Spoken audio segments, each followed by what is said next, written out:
Good day everyone! Ako si Angel, ang inyong lingkod, Rai TV. So, sa video ko na naman ngayon, na ibabagi ko na naman sa inyo ang aking tungkol mula sa katanungan ng isa nating taga-subaybay. Kaya shout out po sa iyo.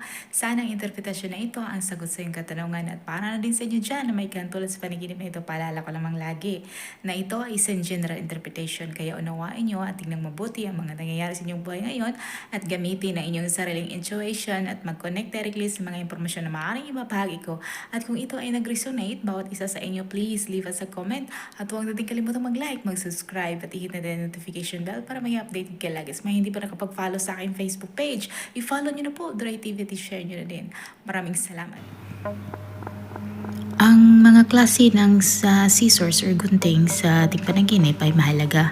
Katulad na lamang ng gunting sa kusina, maaaring ito ay nangangahulugan ng mga tao na kailangan mong pag-isipang mabuti kung paano mo ito pigilan na saktan ka or saktan ang iyong sarili. Kung ito ay isang surgical na gunting, maaaring ito ay nag-require or nangangailangan ng necessity of a greater precision.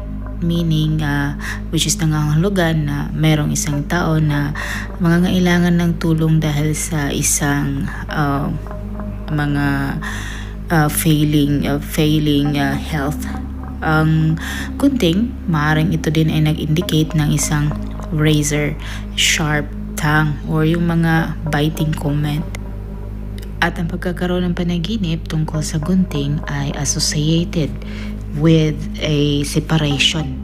Ang gunting are a female weapon at maaaring ito ay nag-refer sa iyong pangangailangan na putulin ang mga bagay out that is not essential mula sa iyong buhay.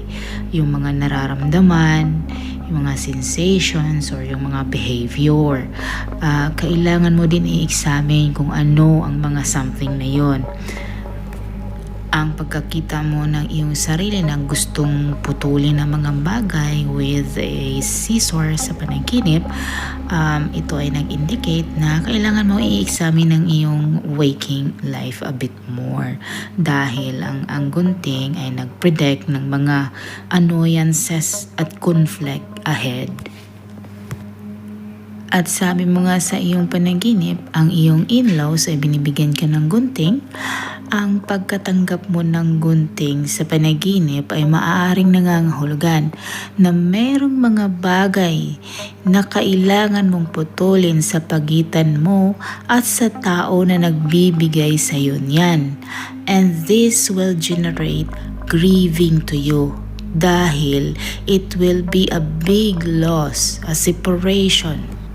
Tandaan na ang talas ng gunting sa panaginip, maaaring ito ay nagmungkahi na kailangan mong i-improve ang iyong communication skills at magiging more direct sa mga tao. Kung ito naman ay mapurol, sa iyong panaginip, ito ay maaaring nangangahulugan na ang communication may bring you difficulties. Sana nagustuhan nyo ang dream interpretation na ibinahagi ko sa inyo ngayon at pag-ibahagi natin sa inyong mga opinion at katanungan sa pamamagitan ng pagkomento sa baba. At kung ikaw ay bago pa lang sa akin channel, ay huwag kalimutang mag-like, mag-subscribe at i-hit natin ang notification bell para maging updated kayo lagi. Sa hindi pa nakapag-follow sa aking Facebook page, i-follow nyo na po Durai TV at i-share nyo na din. Maraming salamat. Hanggang sa muli. Paalam.